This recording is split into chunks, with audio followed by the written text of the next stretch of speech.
little bit more about what we were talking about cold water fish. Uh, some of your, I guess, experience with veganism Yeah, my or protein level. vegetarian. And after approximately 5 years of being a vegan, my protein levels fell very low. And my doctor said that I needed to do something about it and Okay. strongly insisted that I start eating meat again. Okay, yeah, the And I crazy was like, cow no. and stuff. The crazy cow, not a moo. I like to use that, when people say not a moo. No cow for me. I do not eat any part of the cow.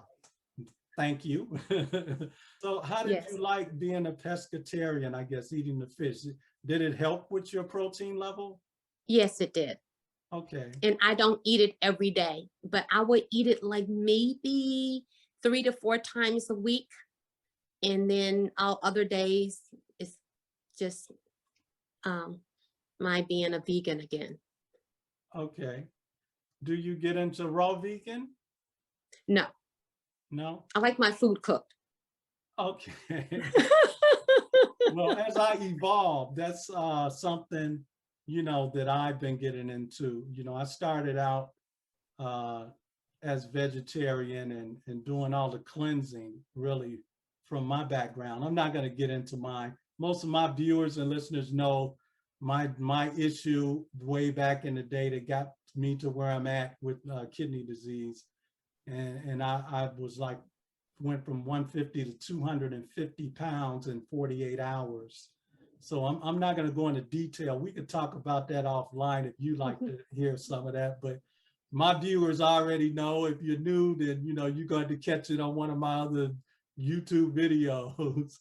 But I've been evolving as a pescatarian because I went from vegetarian to pescatarian because I gave up that bird. It was hard for me to give up that chicken. And I did that. I talked about that in one of my past videos, how to be a pescatarian.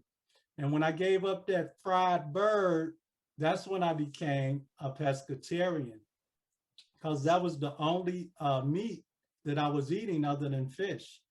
And as a pescatarian, it's been great, but I've been really getting into raw vegan, uh, which is basically uh, food that isn't cooked and is mostly like fruits and vegetables, things of that sort. I put out recipes every now and then. One of my favorites is this Korean dish, where it used to be, I'm probably changing now, this Korean dish that I make, and it's of course Mac's version of Korean food, and it basically has uh, a sweet slaw, which is made from cabbage, and it also have 3 types of beans in it, and it also have quinoa and kimchi, of course. It top it off with kimchi, and then it's a special sauce. This special sauce that I've been making, because sometimes I dip over in Chef Babbitt's uh, videos. I don't know if you ever heard of her. She's a Yes, chef out here. You heard of her? yes. Yeah, strong woman. She be doing push-ups like a Marine. Like, but anyway, I dip over there and sometimes, some of her recipes, but I made my own sauce, just this made out of a yellow bell pepper. And I mean, man, it is great. So I don't know, I've been evolving a lot into raw vegan because when you eat more raw uh, types of food, you get higher nutrient. They're more nutrient dense than any other food. And even with the quinoa, you cook it, but that's it. Once you cook it that once, I don't reheat it again. It's a cold dish, you know. I don't reheat any quinoa that I make. And I like quinoa. I evolved from brown rice to quinoa some time ago because quinoa have way more nutrients and vitamins and minerals than brown rice. Even though brown rice is good, quinoa is like, wow. Quinoa like jumps off the table, Wow. as far as nutrient density. And that's something with me. Now, I'm kind of confident that I can put people on a path that would pretty much keep them going, you know, as far as good health for some time, you know, on the different programs we have. Just for instance, and I'm not going to be long on this, my father, he started asking me about what I do in his 80s. And I put him on a couple of programs to help him with gout, help him with high blood pressure, and a few other things. And my father became a vegetarian after those things, you know, after those different episodes I helped him with.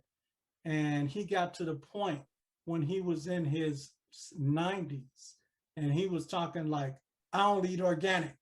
You know, anytime my sisters would take him to go shopping, he let them know, I only eat organic, just get organic.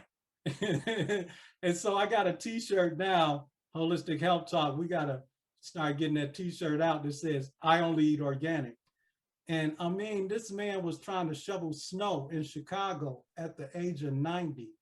And I'm telling you, it's about the right vegetarian diet and the protocol, you know, that you use that will just, I think, keep you, wow, on the right path and just excel your health. So yeah, we're gonna have to maybe talk offline. Yeah, it was a holistic doctor who told me, because a friend of mine was seeing a holistic doctor and just said, Tangi, you should just go and let her run your blood work, your analysis and all of these things. I said, for what? He said, it won't hurt. She'll order your lab work in Atlanta. And that's how I discovered that my protein level fell so low. And it was her who said, you need to incorporate meat in your diet. And I'm thinking, she did, however, strongly suggest that I incorporate red meats because of my protein levels being so low. Well, that's crazy to me that anybody that's in this field holistic, and I think, you know, you have to be careful. If they're talking about meat, okay, first of all, this is not just biblical, but this also is, you know, a fact. You can look it up, you know, scientifically.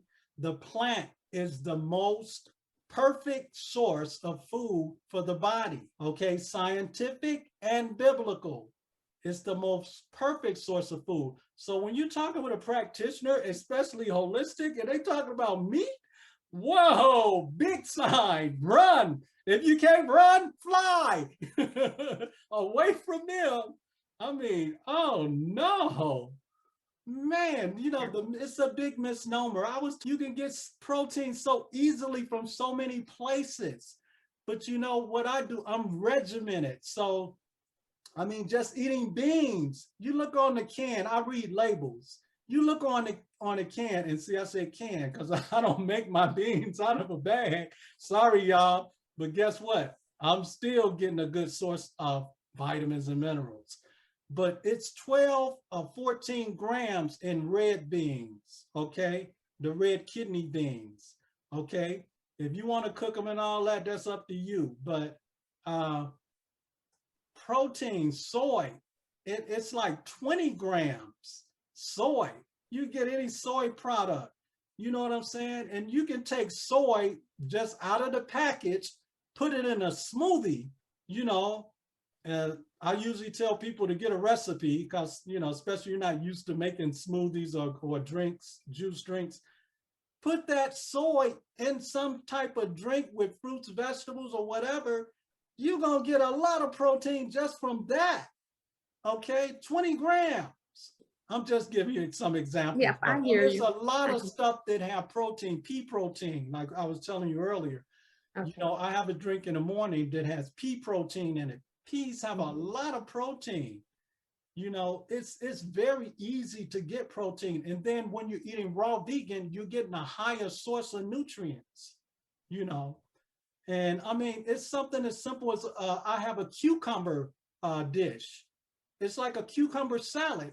Cut up some cucumber, put lemon in it. I think mix it with the lemon with some vinegar, some olive oil, you know what I'm saying? And maybe a little spices, herbal spices. I have a mint one and a dill one. You can put mint on one or you can put dill in it. Mix it up, those cucumbers, eat that cold. That's a good dish. A lot of nutrients. So my experience is probably different, or it could be similar to a lot of other cases out there. However, mine is still in the research process. It's called fibrosarcoma. I'm not sure, are you vegetarian or anything like that? I know you said did you change your eating I, habits before or after I this? completely changed my eating habits. I do eat fish. You do eat fish? Um, I do eat fish. So no beef and pork? No beef, no pork, no chicken, no turkey. Oh, wow. I So did. you're a pescatarian then. That's what they call a pescatarian, which I am a pescatarian too.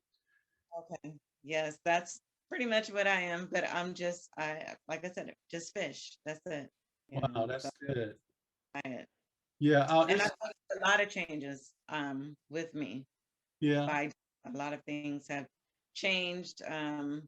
For me personally, I noticed that a lot of doctors, they encourage you because they want you to have the protein, so they want you to eat more meat. My case, they were trying to get me to eat liver. I hate liver. I would never eat. I just didn't understand why you would want me to eat the filthiest part of the animal. who the heck wanted you to eat liver? They wanted me to eat liver. They said my was very low. And in the morning, can you believe when breakfast was served in the hospital, it was liver on my plate and I would send it back. Lunch, liver, dinner, liver. I would not eat liver. So I They started, how long they kept how long did they do this? They kept bringing it for what, a week or 2 weeks? I would say about 3 days. And after dietitian came in and said, "Why aren't you eating the liver?" Yeah. And I told her, I said, "I don't agree with eating liver. I've never liked liver. And I just don't understand why, as a cancer patient, you would encourage me to eat something that is filthy." And she stated that it was no longer filthy because it had been cooked. Oh, And oh yeah, because it had been cooked. because it had been cooked, and Oh, that the iron is very high in liver, and it probably is. I just was not willing to do that. And yeah, so at that point, I started doing my own research, and other people who had sarcoma, yeah. uh, a lot of people stated once they cut meat out of their diet, their lab draws results became very stable. And I must say that I agree with that because that's what happened to me. I am no longer on so many medications that they were pumping me full of. So when you say they lab draws were stable, what do you mean by that? You mean when they took your blood or something? What? Right. When they took my blood and they tested my blood, um, it used to be out of whack as far as my iron, calcium, everything was out of whack. Oh, okay.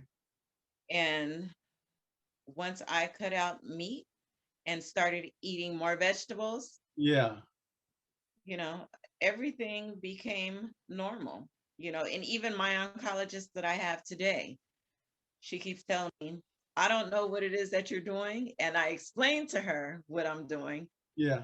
But like I said, she says, being a doctor, we can't encourage people to change their eating habits. What? Yeah, Why? they can't. Why not? Where's this at? What? What is it? A law or something against that? Well, because everybody's results are not the same. So no one wants to be held accountable for me or you or anyone else if they tell you get off the meat and just eat vegetables, and then you turn around and die from lack of protein or something, because you have Well, to know how to supplement what you're losing. yeah, well, I know doctors aren't trained in nutrition, but I think today that's changing some. They are. I'm a holistic nutritionist, and Right. it's really sad with dietitians because it's the misinformation that they don't get. Because Exactly. in any dark green vegetable, you can get iron. Iron is Yeah. high in any dark green vegetable. And to eat anything cooked means it lacks minerals. It lacks vitamins and minerals. At 120 degrees, vitamins and minerals are lost. When you heat any food at 120 degrees, it's lost. And even before that, less than 100 degrees, you lose enzymes, and you need enzymes in order to digest food. So, you know, it's the misinformation that they don't get as dietitians. And that's why I studied the standard way under, you know, nutrition when I went to school. And then I also took courses on holistic nutrition, because they get into herbs and they get into, you know, the different foods and things like that. So, man, you can get protein and iron way from anything other than meat, and a better source. The protein I get every day is pea protein. From peas, green peas. Okay, I have a green drink that I use of superfoods.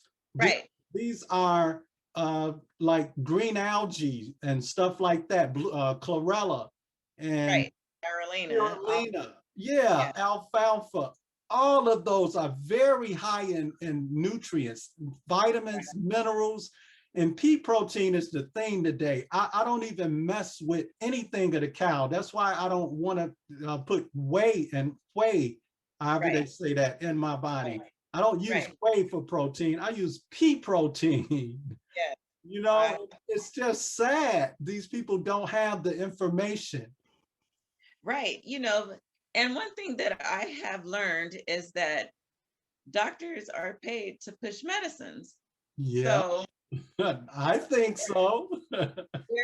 there is no money in healing. Not in the US, not in the United States of America. So everything here, you know, is a quick fix. So we got to peel for this, we got to peel for that. And I just, for me personally, I'm not saying everyone, but for me, I had to change and do what was right for me and my body. Most definitely. You know. Wow. I would never tell anybody not to take the advice of their doctor that they are comfortable with, but I challenged my doctors. I don't blame you. So just from you, what, not feeling comfortable to eat that type of stuff, you decided, you know, you wanted to, you know, eat more vegetables, or did you like study, take classes, or how did you find out about how the foods were full of nutrients, these vegetables? You know, I have friends that are vegetarians. Okay. My son is someone that was born vegetarian. He's never liked cheese, ever. That's a good thing. Yes. I mean, I didn't understand it years ago. Yeah. When he was little. I mean, we'd order a pizza and he'd come in and just rip the top off of it and just throw that to the side and just eat the bread and the sauce. Wow. You know, and I used to holler like, wait a minute, you know, what are you doing? Boy? Talking to different people over the years. Yeah. For a long time, I didn't understand it, because you couldn't tell me I couldn't eat beef ribs, okay? Yeah. You could not. I loved it. I loved barbecue chicken. I loved all that. When my health started to decline, that's when I needed to, hey, these people over here, they're on to something. Yeah. You know, they're not sick. You know, laying on your back in the hospital is not the way to find out that you need to change. You know, yeah, trust. I know that.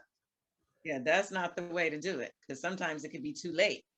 Someone told me one day, it was almost like a statement. We were talking, and they said, Shay, do you realize that we are the only people that go to a funeral and celebrate the life of the person that's lost, and then go to the repast and eat the same food that killed them? And I said, yeah, I never really thought about it. Then go home and cook the same stuff. Yeah. That person, you know, and a lot of us, we lack the knowledge because no one's ever, you know, we weren't taught. We were just raised on what our grandparents and parents were raised on. Yeah. But now we have options, you know, we have options. And I mean, I still indulge in foods that I was raised on. I just cut out everything that is not good. You know, I still eat my collard greens and things like that. I just make them healthy now. Yeah. No meat in them. Great, that's good. Well, I'm gonna have to share some of my recipes with you. I have a raw vegan veggie roll that I make, and when I was doing this cleanse, I was eating a lot of that.